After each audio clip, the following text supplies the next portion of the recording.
Fibromyalgia causes severe pain in the muscles and joints throughout the body, and it affects an estimated 9 million Americans. KOMU 8's D'Anthony White spent the day with a woman who lives with the disease and fought her health insurance company for the only drug approved to treat it. I used to be able to just pop out of bed and get in the shower and get dressed and go about my day, do my dishes, sweep my floors, vacuum. I can't just pop out of bed anymore. Everything Robin Skinner does now causes her physical pain. Skinner has lived with fibromyalgia for over 20 years.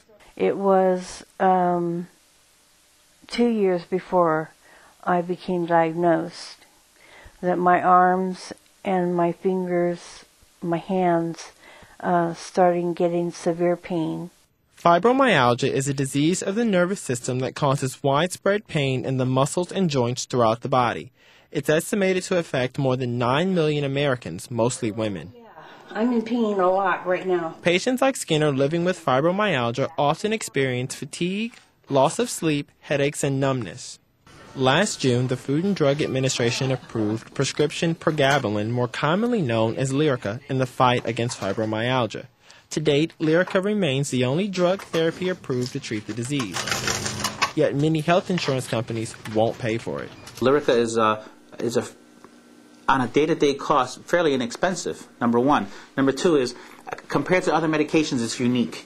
Whether you're using a 25 milligram capsule or a 300 milligram capsule of the medication, it costs exactly the same amount of money. Dr. Acosta has his own story when it comes to fibromyalgia. For the last 19 years, he's lived with the disease. He also speaks on behalf of Lyrica for Pfizer. The reason why we even went to medical school was to find out why the heck I was in so much pain. Properly diagnosing the disease can be difficult. No test can pinpoint fibromyalgia. Doctors typically use a battery of tests to rule out any other explanation for the severe pain patients suffer. Making the diagnosis more difficult, many in the medical community do not consider fibromyalgia a real medical condition, including some of Skinner's own doctors. Fibromyalgia for many, many years became a wastebasket diagnosis.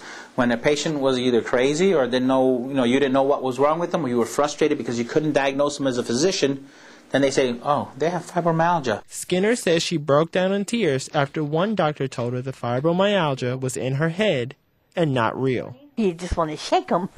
You just want to get a hold of them and say, no, it's not. If you could feel me, if you could feel my pain, you wouldn't say that. After being shuffled between 9 different doctors who couldn't find the root to her pain, Skinner found Dr. Acosta. This back and forth lasted for nearly 2 years. All the while, she wasn't getting treatment. They told me to go home and take Tylenol. And Tylenol wasn't doing it. I guess we have to show up with our walkers and our canes and be right in front of them to show them, hey, we're real. We are the ones with the disease. We have fibromyalgia. We can't walk the way we used to walk. We can't get up out of bed the way we used to get up out of bed. This is real. It's not in our heads. Skinner isn't alone. According to the National Fibromyalgia Association, it can take up to 5 years to receive proper diagnosis, making treatment more difficult.